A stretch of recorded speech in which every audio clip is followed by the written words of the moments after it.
Kaleshwaram project అంచనాలే 80,000 కోట్లు, 1,00,000 కోట్ల అవినీతి జరిగిందని ఎట్లా అంటారు?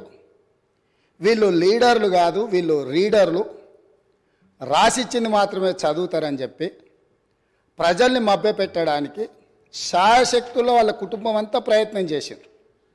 సరే, మేమేం చెప్పినాం, వాళ్ళు ఏం చెప్పినారు, ప్రజల అనేది పక్కన పెడితే వాస్తవాలు అనేటివి కొన్ని ఉంటాయి. ఆర్థిక శాఖ ఉన్నది. ఈరోజు ఆర్థిక శాఖకు మొన్నటి వరకు పనిచేసిన మంత్రి గారు పేజీ నెంబర్ 21 వారు చూసుకోవాలి తమరి ద్వారా, మిగతా సభ్యులు కూడా.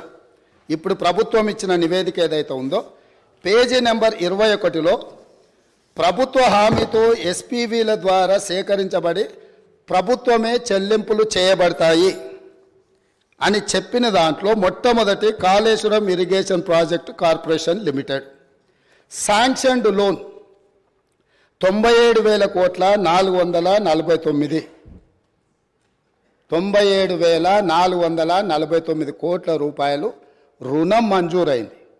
ఇందులో లోను విడుదలయ్యింది 79,287 కోట్ల రూపాయలు. నేనిప్పుడు తమరి ద్వారా ఆర్థిక మంత్రి గారిని సూటిగా ప్రశ్నించదలుచుకున్నా. మాజీ వాళ్ళు అనుకోవాలి, ఆ భ్రమలలోనే ఉంటే బయటికి పోతారు. అయితే ఈరోజు అధికారిక లెక్కలు ఇవి కార్పొరేషన్ ద్వారా లోన్లు చేయబడిన అప్పు 97,449 కోట్లు. ఇవి కాకుండా కాళేశ్వరం ప్రాజెక్టుకు రాష్ట్ర ప్రభుత్వం ఖర్చు పెట్టింది.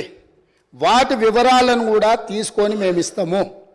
ఈరోజు వారు సభను మళ్ళీ మీ ముందు తప్పుదో పట్టిస్తున్నారు. కాబట్టి సభలో సంపూర్ణమైన సమాచారంతో, అనుభవంతో ఆ సభ్యులు మాట్లాడితే మాకు ఎలాంటి అభ్యంతరం లేదు.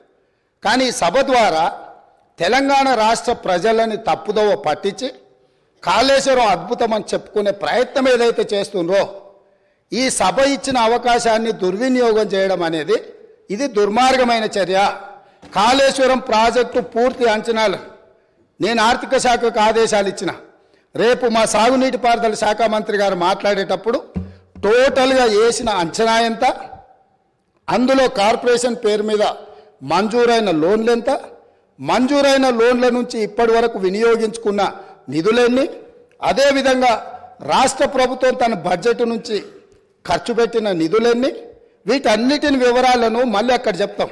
కాబట్టి ఇప్పుడు నేనేం చెప్పదలుచుకున్నా అంటే, వారు మాట్లాడుతున్నది లోపభూయిష్టమైన అబద్ధము. కాళేశ్వరం ప్రాజెక్టు యొక్క అంచనాలు 80,000 కోట్లు కాదు, లోన్లే 97,449 కోట్ల రూపాయలు ఆల్రెడీ లోన్లు మంజూరు తెచ్చుకున్నారు. రాష్ట్ర ప్రభుత్వం ఖర్చు పెట్టింది. మొత్తానికి వీళ్ళు వేసి అంచనా లెక్కలేస్తే అది ఎక్కడికో వెళ్తుంది. అదొకటి అధ్యక్ష. రెండవది, ఇంతకుముందు మంత్రులు జూపల్లి కృష్ణారావు గారు మాట్లాడబోతుంటే పాపం వారిని దబాయించే ప్రయత్నం చేస్తున్నారు. నేను 2 విషయాలు ఇక్కడ చెప్పదలుచుకున్నా. ఆర్థిక మంత్రి గారే కాళేశ్వరం మీద పెట్టిన నివేదికలో, రాష్ట్ర ప్రభుత్వం ఇచ్చిన నివేదికలో వీళ్ళు చెప్పింది కాళేశ్వరం ప్రాజెక్టు కట్టడం ద్వారా ఆ నీళ్లు రైతులకు అమ్ముతాము, ఆ నీళ్లు ఇండస్ట్రీస్కి అమ్ముకుంటాము, ఇట్లా ఈ ప్రాజెక్టు ద్వారా నీళ్ళన్నీ పైసలకే అమ్ముతాం, ఉచితంగా ఎవరికి ఇయ్యము. వ్యవసాయంతో సహా ఏం చూపించిండ్రు? ఒక్క సంవత్సరానికి ఆదాయం 5,199 కోట్ల రూపాయల ఆదాయం వస్తుంది. కాళేశ్వరం ప్రాజెక్టు కట్టి వ్యవసాయానికి నీళ్ళు అమ్ముతాం, పరిశ్రమలకు నీళ్ళు అమ్ముతాం, తాగడానికి నీళ్ళు అమ్ముతాం, మొత్తం వ్యాపారమే చేస్తాం.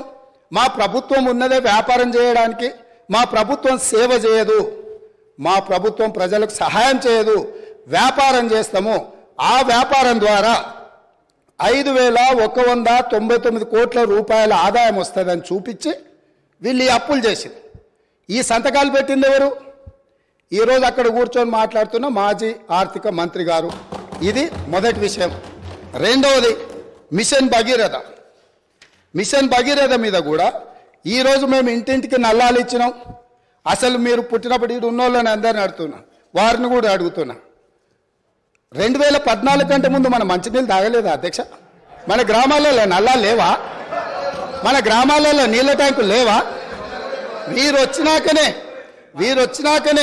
శివుడి తల మీద ఉన్న గంగను భూమి మీదకి తెచ్చి, భూమి మీద ఉన్న గంగను కాళేశ్వరంలోకి పారించి, కాళేశ్వరం ఉన్న గోదావరి జలాలను మన ఇంట్లల్లో నల్ల ద్వారా ఇచ్చి మన జీవితాలు ధన్యమైనట్టు, అదేదో వీళ్ళు అద్భుతం చేసినట్టు, అదేదో ఉచితంగా ఇస్తున్నట్టు, ఈ ఉచితంగా ఇవ్వడం ద్వారా తెలంగాణనే దేశానికి నెంబర్ 1గా ఆదర్శంగా ఉన్నట్టు ఈ సభలో నించొని, బయట రాజకీయ ఉపన్యాసాలు ఏమి ఇచ్చుకున్నా మనకేం అభ్యంతరం లేదు అధ్యక్ష, కానీ సభను మిస్లీడ్ చేసే విధంగా శాసనసభ వ్యవహారాల శాఖ మంత్రిగా గతంలో పనిచేసి ఆ అనుభవాన్నంతా ఉపయోగించి సత్యదూరమైన వార్తల్ని ఇక్కడ చెప్పడానికి ప్రయత్నం చేస్తున్నాడు. అందుకే మిషన్ భగీరథ మీద కూడా నేను చెప్పదలుచుకున్నా అధ్యక్ష.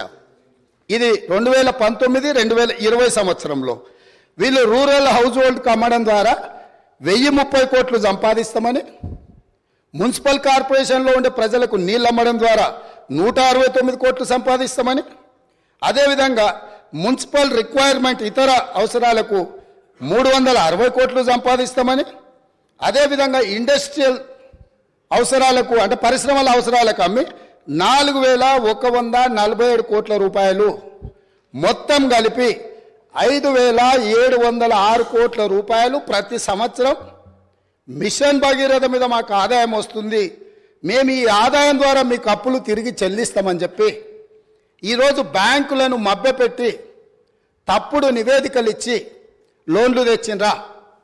మాజీ ఆర్థిక మంత్రి గారు చెప్పాలి. లేదు, నిజంగానే ప్రజల దగ్గర వసూళ్లు చేసి తాగునీళ్లను సాగునీళ్లను వ్యాపారంగా మార్చి, వ్యాపార ఆట వస్తువుగా నీళ్లను మార్చి ప్రజల సెంటిమెంటును, తెలంగాణ ఉద్యమంలో వాళ్ళ పార్టీ చెప్పింది నీళ్లు నిధులు నియామకాలు, నీళ్లే మొదటి సింహభాగం వాళ్ళ ఉద్యమం, వాళ్ళ నాడు వాళ్ళ పార్టీ చెప్పుకున్నది. ఆ నీళ్ల ద్వారా వ్యాపారం చేసి దాదాపుగా ఒక్క కాళేశ్వరం ద్వారానే 5199 కోట్లు, మిషన్ భగీరథ ద్వారా 5706 కోట్లు, అంటే 10,800 కోట్ల రూపాయలు రైతులను పేద ప్రజలను ముక్కువిండి వసూలు చేస్తామని ఈ నివేదికలు ఇచ్చి అడ్డగోలుగా 1000 కోట్ల రూపాయల అప్పులు తెచ్చి ఇప్పుడు ఈ అప్పులను బయట పెట్టినప్పుడు అవును మా చేతగానితనం వల్ల, మా నిస్సహాయత లేకపోతే అవగాహన లోపం వల్ల ఈరోజు ఇట్లా తప్పు జరిగింది, కాబట్టి దీన్ని సరిదిద్దుకోవడానికి ప్రధాన ప్రతిపక్షంగా ప్రభుత్వానికి సహకరిస్తామని ముందుకు వస్తాము అని మాట్లాడాల్సిన విషయాలను పక్కన పెట్టి ఈరోజు దబాయిస్తున్నారు. ఇంకొకటి అధ్యక్ష, ఇంతకుముందే వారు మాట్లాడుతూ తెలంగాణ టీఎస్ఐఐసి ద్వారా ఏవైతే లోన్లు ఉన్నాయో వాళ్ళే కట్టుకుంటారు, మాకేం సంబంధం లేదు అని, అసలు మేము కట్టాల్సిన పనే లేదని మాజీ ఆర్థిక మంత్రి గారు ఇదే సభలో అక్కడి నించొని చెప్పారు. వారు ప్రవేశపెట్టిన నివేదిక అధ్యక్ష, ఇది నేను ఎక్కడి నుంచి తీసుకురాలే, 31 జనవరి 2023 టీఎస్ఐఐసి హడ్కో లోన్లకు వీటన్నిటికీ మేము గ్యారంటీ ఇచ్చి మేము కడతామని చెప్పి వాళ్ళు ఇచ్చిన నివేదిక. అంటే ఈరోజు ఏ కార్పొరేషన్ల ద్వారా లోన్లు తెచ్చినా పర్టికులర్గా వారు టీఎస్ఐఐసికి సంబంధించిన నిధులు మేము చెల్లించాల్సిన అవసరం లేదు, ప్రభుత్వానికి సంబంధం లేదు, వాళ్ళే చెల్లిస్తారు అయితే చెప్పిండో వారు సత్యదూరమైన అంశాలను ఇక్కడ ప్రస్తావించిండ్రు. కాబట్టి ఈరోజు వారు ఇచ్చిన నివేదికనే ఇతరులు ఎవరో ప్రవేశపెట్టిండ్రు, వారికి సంబంధం లేదు, వారు చూడలేదు, వారికి అవగాహన లేదు అని అంటే మనకెవరికి అభ్యంతరం లేదు. కానీ వారు ఇచ్చిన నివేదికనే తప్పుదోవ పట్టించి ఈరోజు వారు లేదు నేను మాట్లాడిందంతా గతంలో చెప్పింది ఒక రకము, ఇప్పుడు చెప్తున్నది ఇంకొక రకం అని చెప్పి వారు మాట్లాడే ప్రయత్నం చేస్తారు. అదేవిధంగా వారు చాలా అద్భుతమైన బడ్జెట్ను ప్రవేశపెట్టినాం, మా అద్భుతమంతా చూసి దేశమంతా మమ్మల్ని ఏమంటారు మమ్మల్ని అనుకరించాలి, అంత అద్భుతమని 2015-16 క్యాగ్ నివేదిక ఏమన్నది అధ్యక్ష? వారి దగ్గర, వారి ఆర్థిక మంత్రిగా పనిచేసిన వారి దగ్గర వివరాలు లేవా? దాంట్లో ఏం చెప్పిండ్రు? వీళ్ళు క్యాగ్ నివేదిక ప్రకారం ఆఫ్ బడ్జెట్ అంటే బడ్జెట్లో రాని అప్పులను తీసుకొచ్చి ఆదాయంగా చూపించి మొత్తం బ్యాంకులను ప్రభుత్వ వ్యవస్థలను తప్పుబట్టిండ్రు అని చెప్పి క్యాగ్ నివేదిక స్పష్టంగా ఈ రాష్ట్ర ప్రభుత్వాన్ని తప్పుబట్టింది.